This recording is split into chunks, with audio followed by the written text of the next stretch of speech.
ଡଙ୍ଗରିଆଙ୍କ ନିୟମରାଜା ପରବ ସମ୍ପନ୍ନ। କଳାହାଣ୍ଡି ଓ ରାୟଗଡ଼ା ସୀମାନ୍ତ ନିୟମଗିରି ପର୍ବତ ଶିଖରରେ 3 ଦିନ ଧରି ଚାଲିଥିବା ନିୟମରାଜା ପରବ ସମ୍ପନ୍ନ ହୋଇଛି। ଏଥିରେ ନିୟମଗିରି ଅଞ୍ଚଳରେ ବାସ କରୁଥିବା ଡଙ୍ଗରିଆ ଓ ଝରଣିଆ କନ୍ଧମାନେ ଜଳ, ଜମି ଓ ଜଙ୍ଗଲର ସୁରକ୍ଷା କରିବାକୁ ନିଷ୍ପତ୍ତି ନେଇଛନ୍ତି। ଜଳ, ଜମି ଏବଂ ଜଙ୍ଗଲର ସୁରକ୍ଷା ତଥା ନିୟମଗିରିକୁ ବହୁରାଷ୍ଟ୍ରୀୟ କମ୍ପାନୀଠାରୁ ବଞ୍ଚାଇବା ପାଇଁ ଏହି ଅଞ୍ଚଳର ଆଦିବାସୀମାନେ ସେମାନଙ୍କ ଆରାଧ୍ୟ ଦେବତା ନିୟମରାଜାଙ୍କୁ ପୂଜା କରି ଆସୁଛନ୍ତି। ପ୍ରକୃତିର ନିୟମଗିରି ପର୍ବତ ଉପରେ ପ୍ରାୟ 112 ଖଣ୍ଡ ଗାଁର 8000ରୁ ଅଧିକ ଡଙ୍ଗରିଆ ଏବଂ ଝରଣିଆ କନ୍ଧ ବସବାସ କରିଥାନ୍ତି। ଏହି ଆଦିବାସୀମାନେ ପର୍ବତ ଉପରେ କାନ୍ଦୁଲ, ମାଣ୍ଡିଆ, କୋଳଥ, ମକା, କମଳା, କଦଳୀ, ସପୁରୀ ଆଦି ଚାଷ କରି ନିଜର ଜୀବିକା ନିର୍ବାହ କରିଥାନ୍ତି।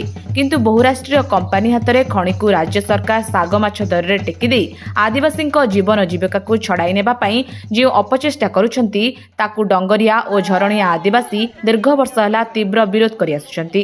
ଆଦିବାସୀ ଡଙ୍ଗରିଆ ଓ ଝରଣିଆ କନ୍ଧମାନଙ୍କ ବିଶ୍ୱାସ ରହିଛି ଯେ ସେମାନଙ୍କ ଆରାଧ୍ୟ ଦେବତା ନିୟମରାଜାକୁ ବଳି ଦେଇ ସନ୍ତୁଷ୍ଟ କଲେ ସମସ୍ତ ରୋଗ କଷ୍ଟରୁ ମୁକ୍ତି ମିଳିବା ସହ ସେମାନଙ୍କ ଫସଲ ଉତ୍ପାଦନ ବଢ଼ିଥାଏ।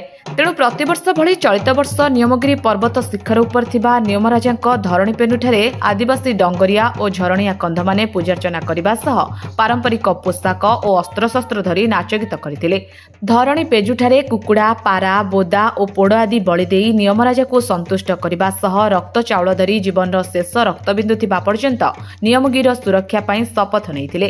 ନିୟମଗିରି ପାହାଡ଼ର ଶିଖରରେ 3 ଦିନ ପରେ ଆଜି ରବିବାର ଆଦିବାସୀଙ୍କ ଏହି ନିୟମରାଜା ପରବ ଉଦ୍ଯାପିତ ହୋଇଛି। ଫେବୃଆରୀ 27ରୁ ମାର୍ଚ୍ଚ 1 ତାରିଖ ପର୍ଯ୍ୟନ୍ତ 3 ଦିନ ଧରି ଚାଲିଥିବା ଏହି ନିୟମରାଜା ପର୍ବରେ ବିଭିନ୍ନ ଜନ ଆନ୍ଦୋଳନର ସଂଗଠନ, ସ୍ୱେଚ୍ଛାସେବୀ, ପରିବେଶବିତ୍ ଓ ପ୍ରକୃତି ପ୍ରେମୀ ଯୋଗ ଦେଇଥିବା ବେଳେ ନିୟମଗିରି ସୁରକ୍ଷା ସମିତିର ସଭାପତି ଲଦ୍ ସିକ୍କା, ଦଧି ପୁସିକା, ଲେନିନ୍ କୁମାର, ଖଣ୍ଡୁଳ ମାଳି, ସୁରକ୍ଷା ସମିତି କାର୍ତ୍ତିକ ମାଝୀ, ସମ୍ପାଦକ ବ୍ରିଟିଶ କୁମାର, ସିପିଆଇ ସଞ୍ଜୟ ସୁନାନୀ, ରାଜେଶ ଜାନି, ଦାସ ନଦୀବାଲିଆ, ଡ୍ରିଞ୍ଜୁ ହିକ୍କା, ନିରଞ୍ଜନ, ସାହିବୁ ପୁସିକା, କୃଷ୍ଣ ହିକ୍କା, କୁଣଜୀ କୁଟ୍ରିକା, ନବଘନ ପ୍ରମୁଖ ନେତୃତ୍ୱ ନେଇଥିବା ବେଳେ ସମସ୍ତ ସଂଗ୍ରାମୀ ନେତା, କର୍ମକର୍ତ୍ତା ଓ ହଜାର ହଜାର ଆଦିବାସୀ ମହିଳା ଓ ପୁରୁଷମାନେ ସାମିଲ ହୋଇଥିଲେ। କଳାହାଣ୍ଡି ଜିଲ୍ଲା ପ୍ରତିନିଧି ସୁଶାନ୍ତ ମାଝୀଙ୍କ ରିପୋର୍ଟ, ଜନନୀ ଟିଭି।